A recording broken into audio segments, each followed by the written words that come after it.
I want to tell y'all about a story. Everybody wanting, I mean, who's Fleece Johnson? What is he about? What he done, this and that. And I done been telling y'all different segments, certain things I experienced, encountered while I was in penitentiary. Let me tell you this one. I'm up there turning up stuff down Eddyville. You know, y'all already know I tore up the lecture room in the days of Martha Lane Collins. Yeah, I can hold this up as documented because she came to the penitentiary. And the Cure Jones said it cost $650,000 per the damage. You know, that's how much I'd be tearing up. So they at Eddyville prison said they tired of it. So we tired of him tearing up all our stuff. So Frankfurt, the Department of Correction, down in North Point, built a destructive proof cell for me. Hmm? You already talked about that.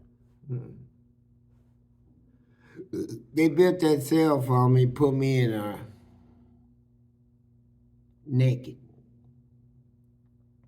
Nothing. No blankets, no mattress, no drawers, no toilet paper, no toothbrush, no nothing. And so I tell them every day, man, why y'all got me living like this? Can I get a mattress? Can I get a sheet? Can I get a blanket? They ignore me. I said, I said, I know what y'all want to see, man. Y'all want me to see if I can turn this cell up. I heard y'all had it special built.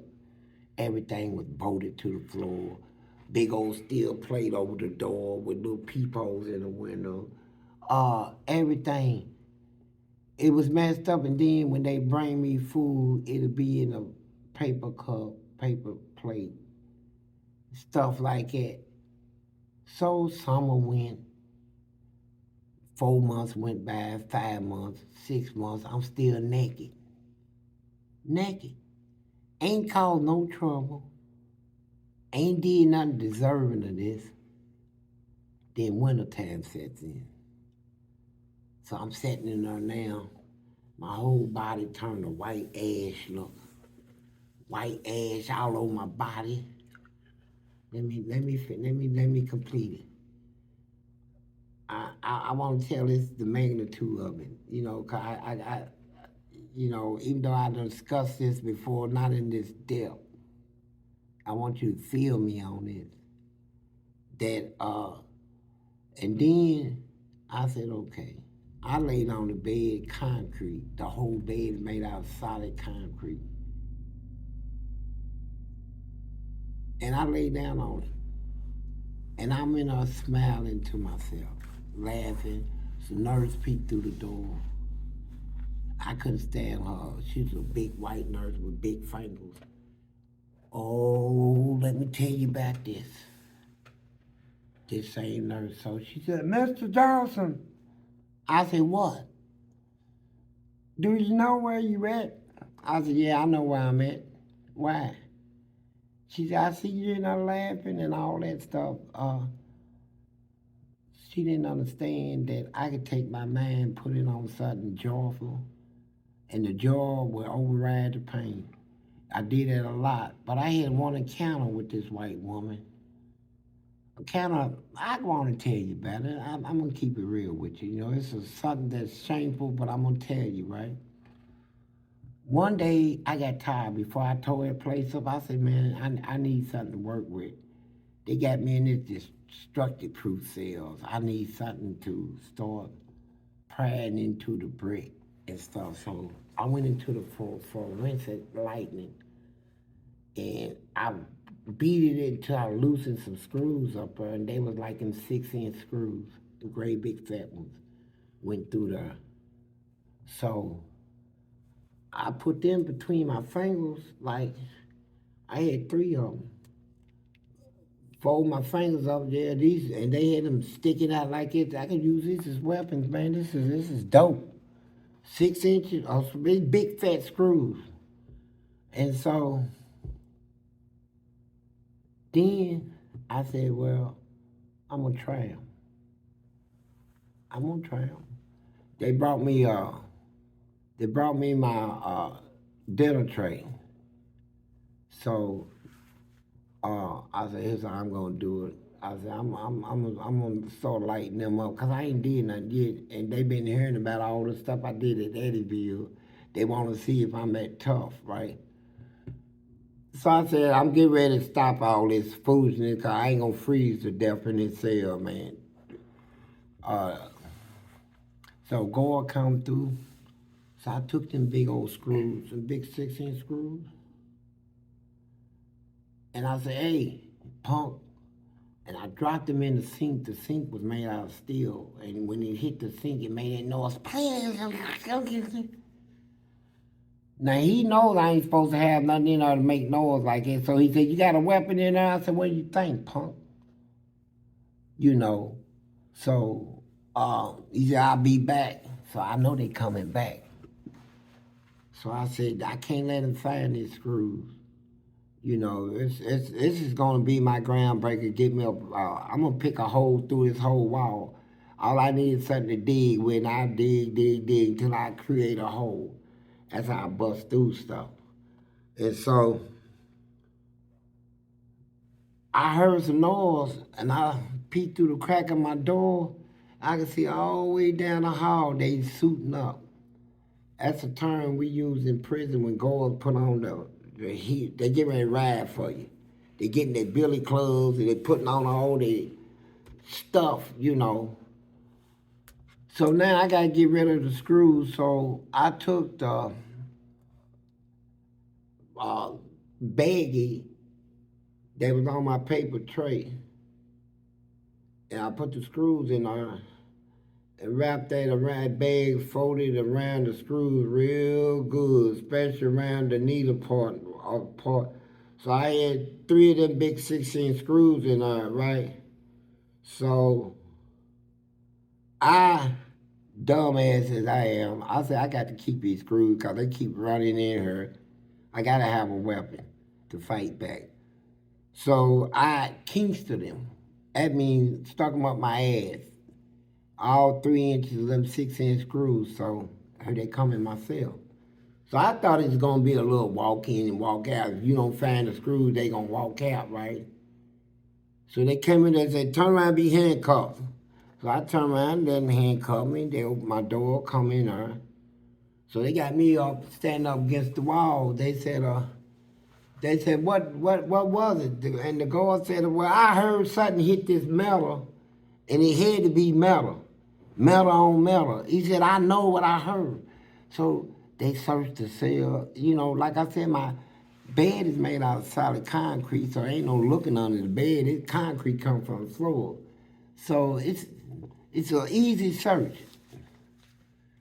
They said, well, we don't see it in there, so they went out and looked in the halls, you know, in case I threw it under the door or something. But one of them lieutenants, a little nasty racist, he said, you know what? I bet I know what them screws is at. And they said, where? He said, you ever tried looking up his butt? I turned and looked at him real nasty, right? Like, I dare you, you know. And they said, what about it, Johnson? Is that where they at? I said, is that where what's at? He said, the screw. I said, man, go to hell, man. Go on somewhere, man. I didn't have no screws. He made it up. He said, I ain't make nothing up. I know what I heard. God damn it. You know, excuse my French, but I mean, that's how he talked to me. So they say, well, let me call the warden. So that was the one that shot me, a little fat, nasty one. He gave them permission to dig up my butt, right? So they said, bend over. I said, man, I'm not bending over. They said, bend him over, so we wrestling. I can't wrestle too much because these is screws up in my ass, man. I can't do too much moving my legs and stuff because them things got points on them. You know, it got points on them. It tear my ass open, man. So I lay still. So they say, bend him over. They got me in a dog style position, man. They say grab his legs, fold him up.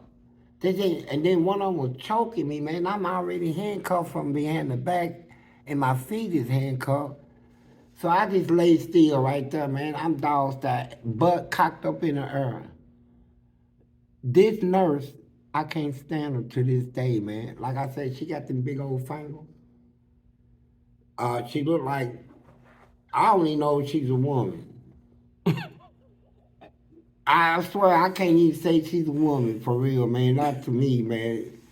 She took and put on some gloves. And then I tried to throw my little bluff out. I said, I dare you. I dare you. I dare you. Let one of you try it. All that stuff. She wasn't hearing all that, bro. She took some cream and put it on them big old fingers of her. I'm talking about those fingers. I mean, man, hey, look, she smacked it and cracked my butt. I said, man, don't you do this, right? So she went in. She went in, and when she went in, she did her fingers like that, spread them open. Man, had me gapped open like that, man. And you talking about embarrassment? Cause when she pulled one of them out, she pulled one screw. They didn't come out all in. The bag dissolved inside of me or something. The screws was just in a single. So when she pulled one out, and they had this on camera, videoed it. And she pulled the first screw out and went. A guard said, "What was that?" See, that came up out of him. So, man, she went back in there and pried her fingers open like that to stretch my stuff open, man. I almost cried, bro. I ain't gonna lie. Man, I was so ashamed. You hear me? And she went and she got the other one. And she dropped it on the bed. Hey, look, I can't talk about this no more. Go ahead.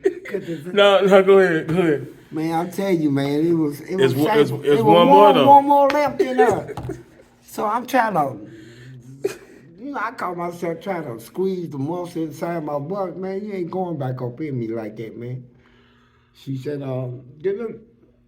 my lubricant tube. I said, man, come on, please, don't do me like this, man. I tried to talk to her, right?